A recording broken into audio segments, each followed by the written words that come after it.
hope of finding alien life, we have to know what to look for.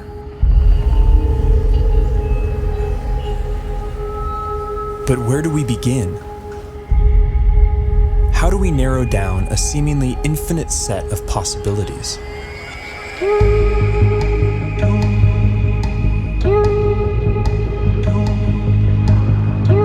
There's one thing we know for sure. Nature will have to play by her own rules. No matter how strange alien life might be, it's going to be limited by the same physical and chemical laws that we are.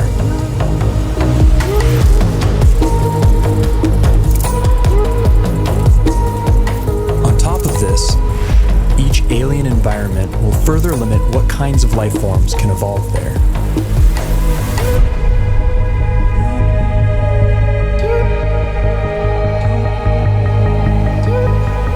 Despite these natural boundaries, the possibilities are staggering to imagine. Trillions of planets, each a unique cauldron of chemicals undergoing their own complex evolution.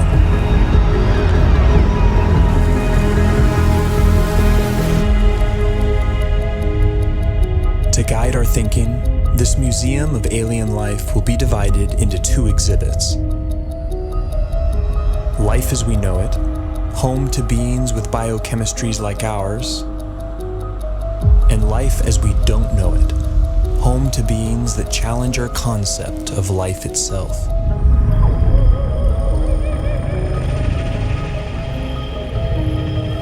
Before we venture too far into the unknown, we have to ask ourselves, what if alien life is more like us than we think?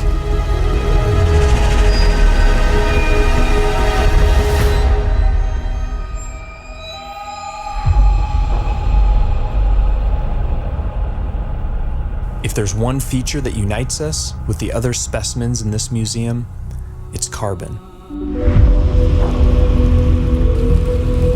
Carbon is ubiquitous. It's one of the most common elements in the universe, and it's very good at forming large, stable molecules. Carbon has the rare ability to form four-way bonds with other elements and to bind to itself in long, stable chains, enabling the formation of huge, complex molecules.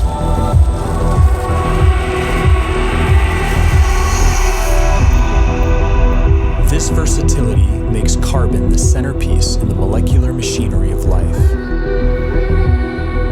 And the same carbon compounds that we use have been found far from Earth, clinging to meteorites, and floating in far-off clouds of cosmic dust. The building blocks of life, drifting like snow through the universe.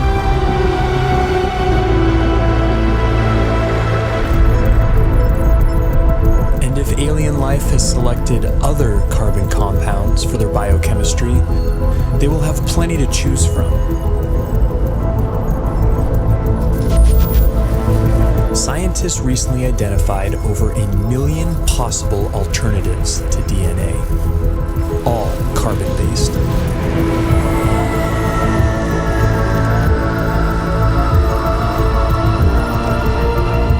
If we ever discover other carbon-based life forms, we would be fundamentally related. They would be our cosmic brethren.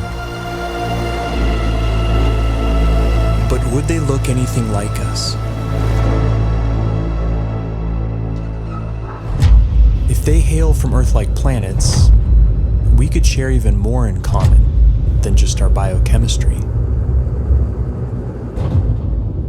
What would life be like on other planets if it has evolved? Would it be like the world today here on Earth? Or would it be completely different? There are those who argue that from the argument of convergent evolution, if conditions on other planets are similar to here, then we would see very similar life forms. Animal and plant-like organisms that look very familiar.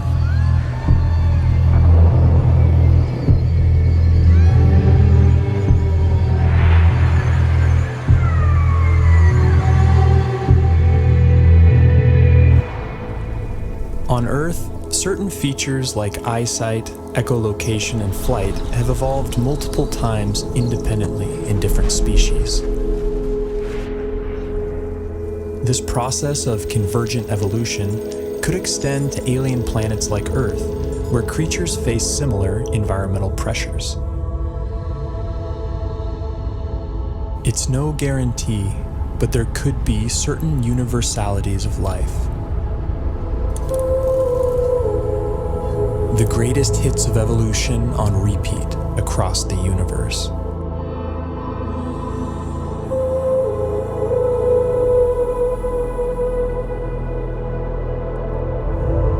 Each feature would be attuned to its local environment. Dimly lit planets would produce huge eyes to suck in extra light, like nocturnal mammals. Some people have gone so far as to say that human-type organism, humanoids, will occur on other planets.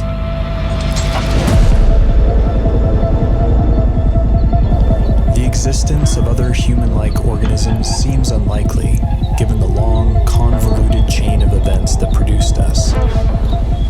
But we can't rule it out. If just one in every 100 trillion Earth-like planets produced a human-like form, there could still be thousands of creatures like us out there.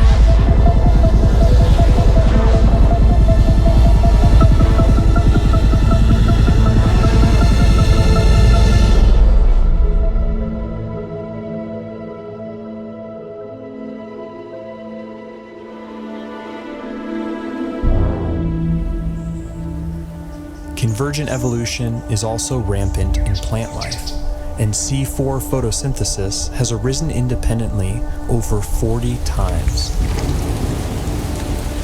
Would alien plants look like ours or something else entirely?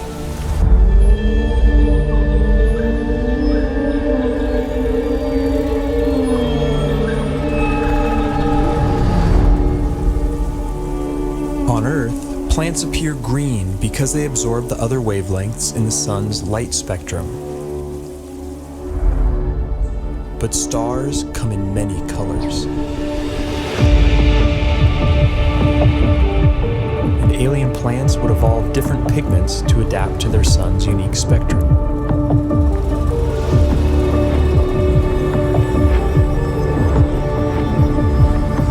Plants feeding off hotter stars could appear redder by absorbing their energy-rich bluer light.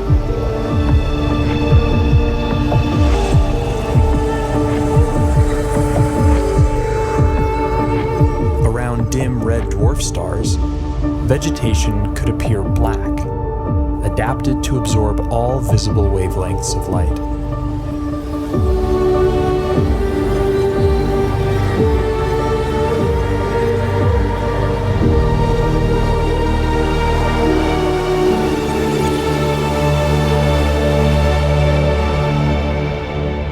Earth itself may have once appeared purple due to a pigment called retinol that was an early precursor to chlorophyll. Some think that retinol's molecular simplicity could make it a more universal pigment. If so, we may find that purple is life's favorite color.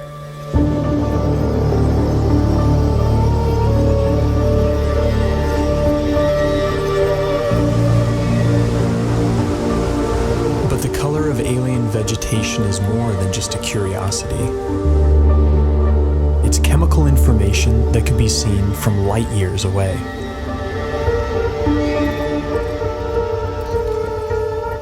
Earth plants leave a signature bump in the light reflected off our planet.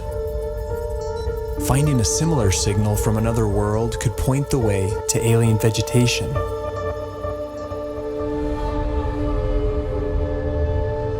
Perhaps this will be our first glimpse at alien life, a vibrant hue cast by a distant world.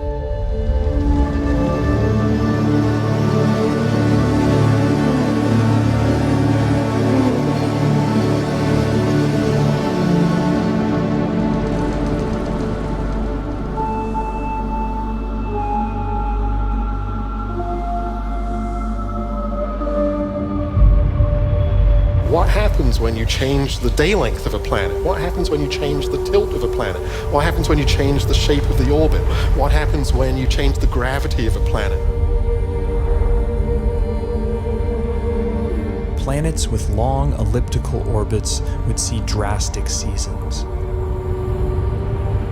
There could be worlds that appear dead for thousands of years, then suddenly spring to life.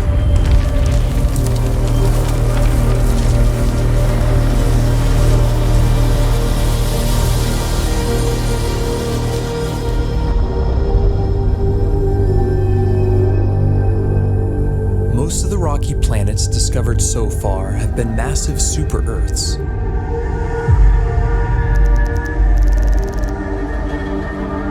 How would life evolve on these worlds?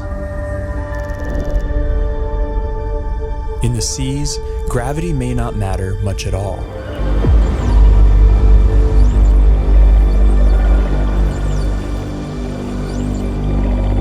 A high-gravity planet isn't high gravity all over.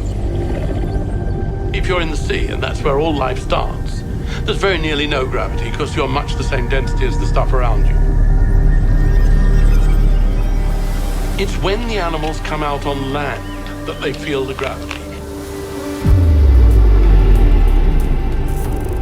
High G-forces would necessitate large bones and muscle mass in complex life on land. They would also demand a more robust circulatory system.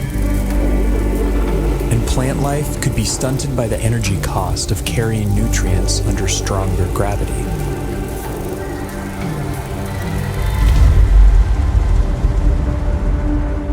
Low-gravity planets would more easily lose their atmospheres to space and lack a magnetic field to protect from cosmic rays.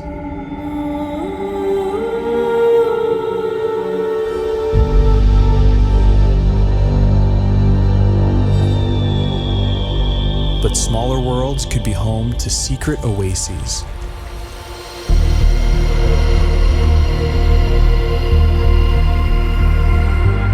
Huge cave systems that provide hideouts for life.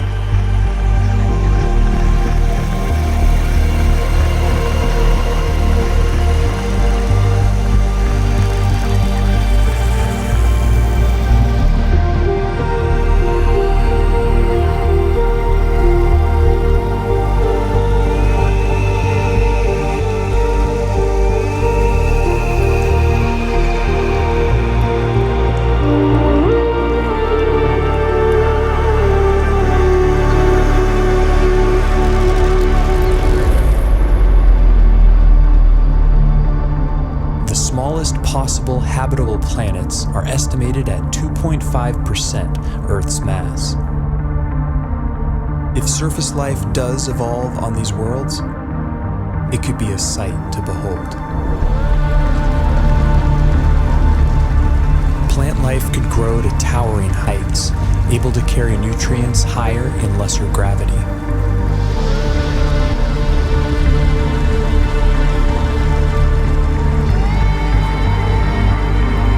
Without the need for bulky skeletons and muscle mass, animals could have body types that boggle the mind.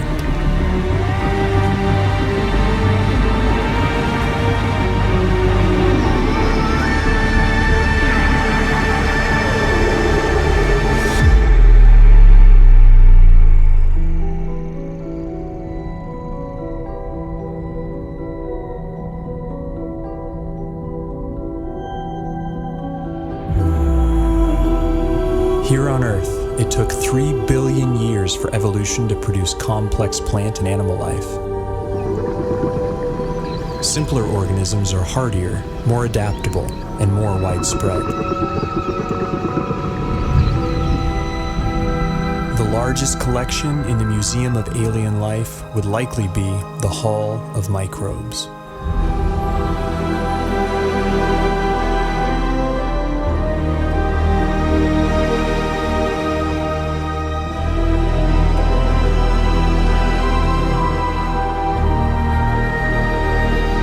Yet finding even the tiniest alien microbe would be a profound discovery.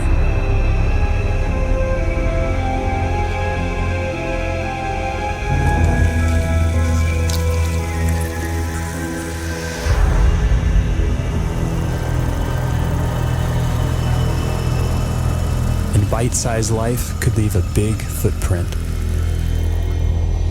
Like stromatolites on Earth, layers of microbes could build up into huge rock mounds over time, leaving behind eerie structures.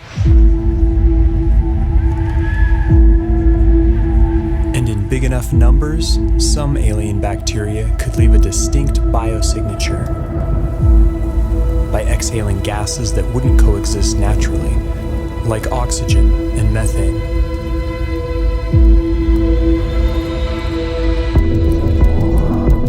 There's ways to make oxygen without life, there's ways to make methane without life, but to have them in the atmosphere together is almost impossible unless you've got biology making those gases at the surface. And it would have an imprint on the planet's spectrum of colors.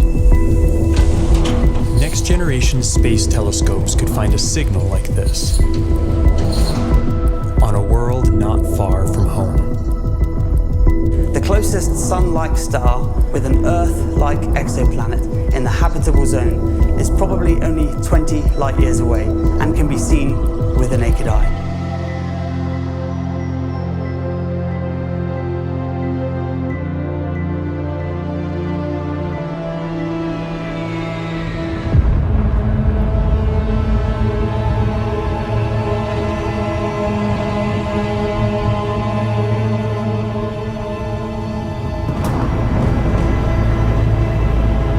Most brown dwarfs are too hot to support life as we know it, but some are just cold enough.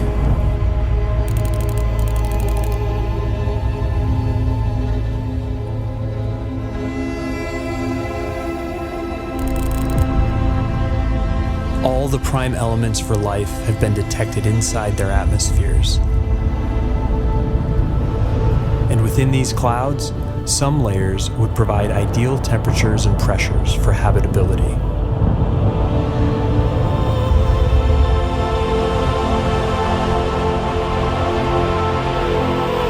There could be photosynthetic plankton in these skies, kept aloft by churning upwinds.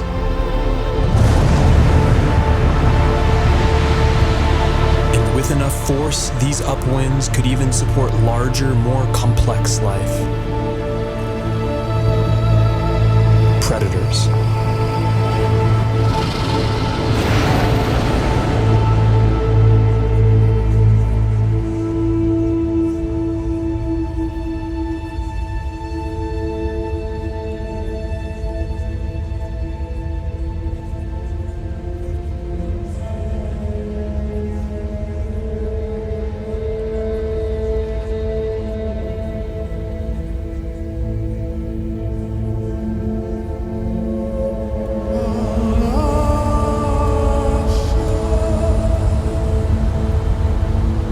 This raises a crucial question.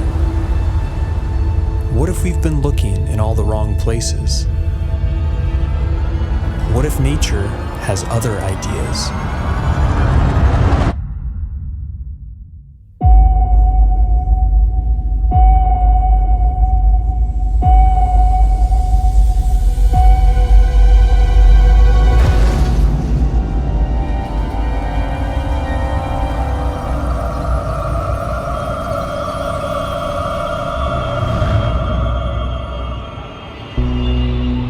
Most of the universe is too cold or too hot for liquid water and the biochemistry that supports life as we know it. But in case our biases are misleading, we have to cast a wide net to search for life outside the habitable zone, in places that seem wildly hostile to us. Exotic environments will demand exotic biochemistries, and while no element can match carbon's versatility, one contender is a frontrunner.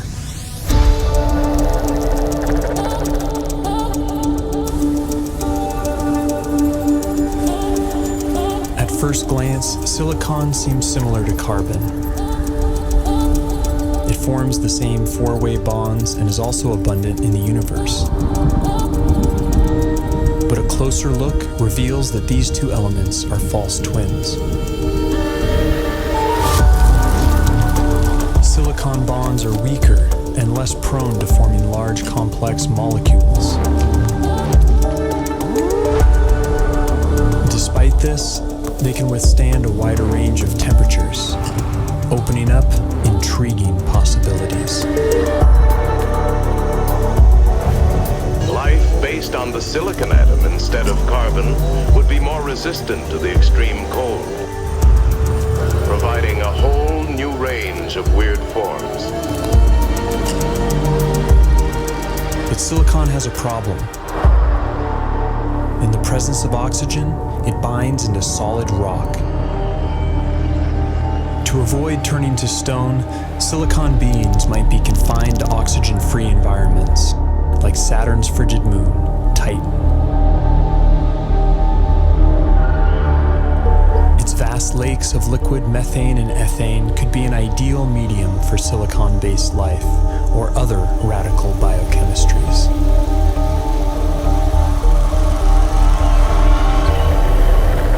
Without ample sunlight, beings on worlds like Titan would likely be chemosynthetic, deriving their energy by breaking down rocks.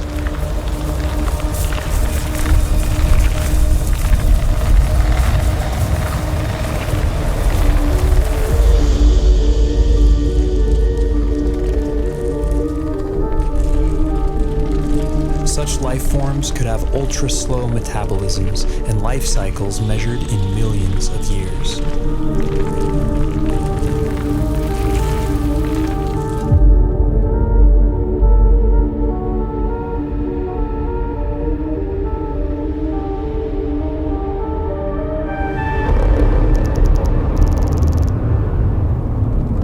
High temperatures, typically rigid silicon-oxygen bonds become more flexible and reactive, triggering more dynamic chemistry.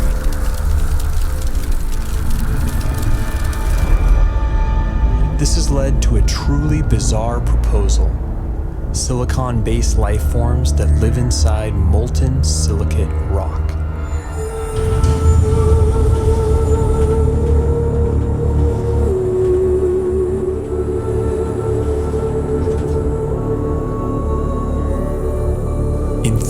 These forms could even exist deep beneath the Earth inside magma chambers as part of a shadow biosphere. If so, then the aliens are right under our noses. Other shadow biospheres have been proposed, forms of life living alongside us that we don't even know are here, including tiny RNA-based life small enough to go undetected by existing instruments.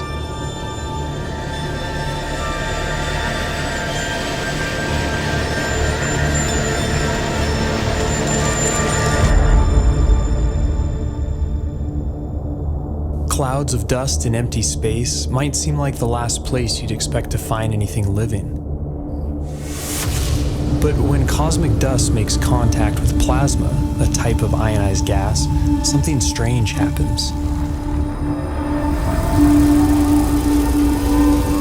In simulated conditions, dust particles have been seen spontaneously self-organizing into helical structures that resemble DNA.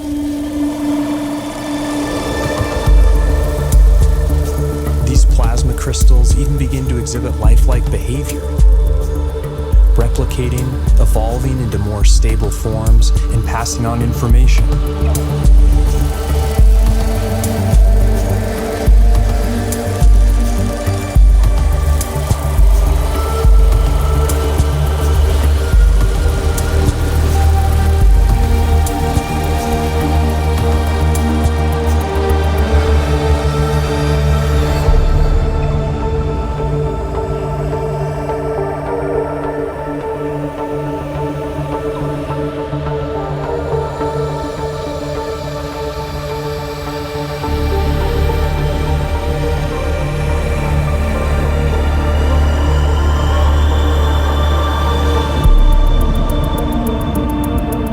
Plasma is the most common state of matter in the universe.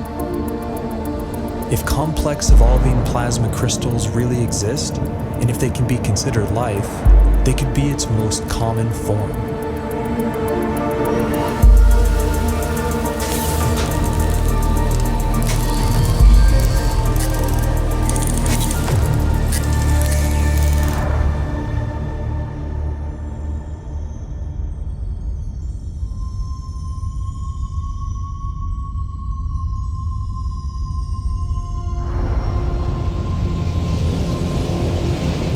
massive suns explode, some collapse into ultra-dense cores called neutron stars. Hulking masses of atomic nuclei crammed together like sardines. Conditions on the surface are mind-boggling. Gravity is 100 billion times stronger than Earth's. But beneath their iron nuclei crust lies something strange. A hot, dense sea of neutrons and subatomic particles.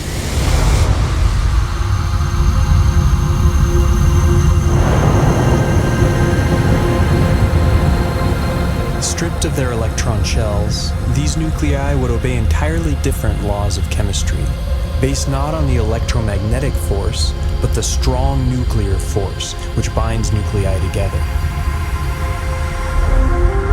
In theory, these particles could link up to form larger macronuclei, which could then combine into even bigger supernuclei.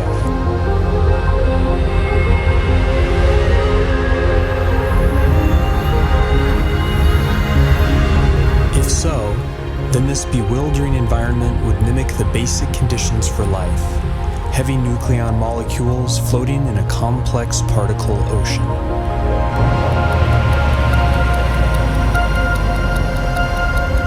Some scientists have proposed the unimaginable: exotic life forms drifting through this strange particle sea, living, evolving, and dying on incomprehensibly fast timescales.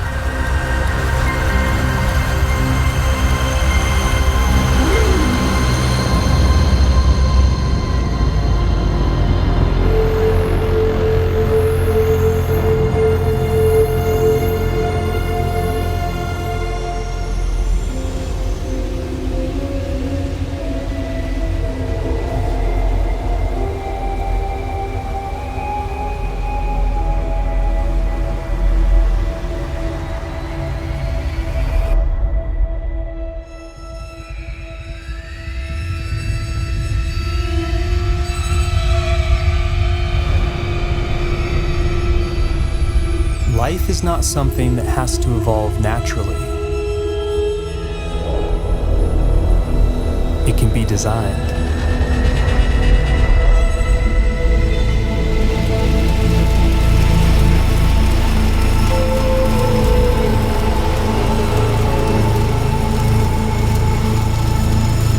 And once intelligence is introduced into the evolutionary process, a Pandora's box is opened.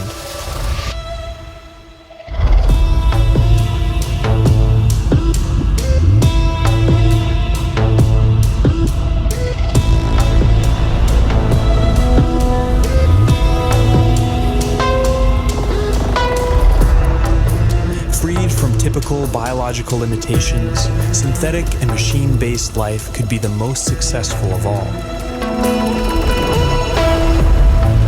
It could thrive almost anywhere, including the vacuum of space, opening up vast frontiers unavailable to biological organisms.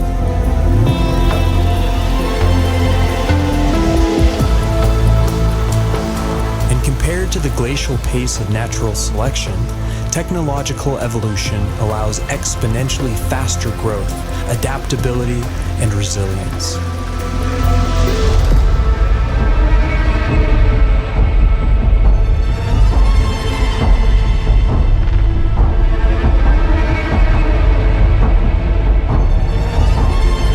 By some estimates, autonomous self-replicating machines could colonize an entire galaxy in as little as 1 million years.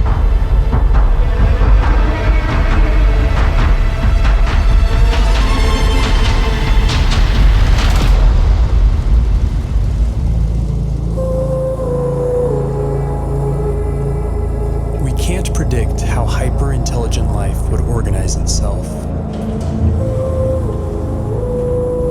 But in theory, there could be convergent evolution at play. The electrical properties of silicon might make it a universal basis for machine intelligence, a redemption for its biological shortcomings.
As the universe ages, perhaps machine intelligence will come to dominate, and naturally occurring biological life will be viewed as a quaint starting point.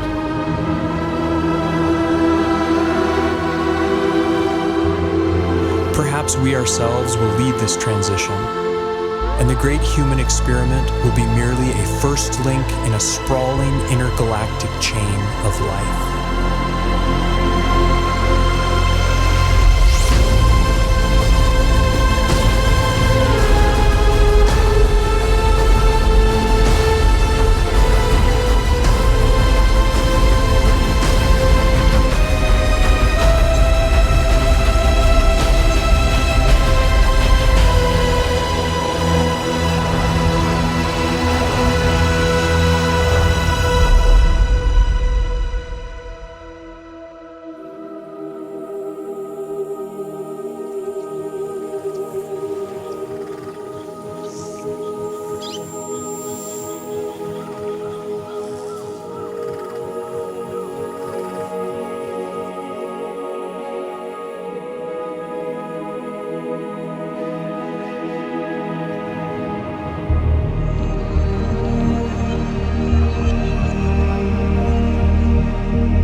Has said that one does not meet oneself until one catches the reflection from an eye other than human. One day that eye may be that of an intelligent alien. And the sooner we eschew our narrow view of evolution, the sooner we can truly explore our ultimate origins and destinations.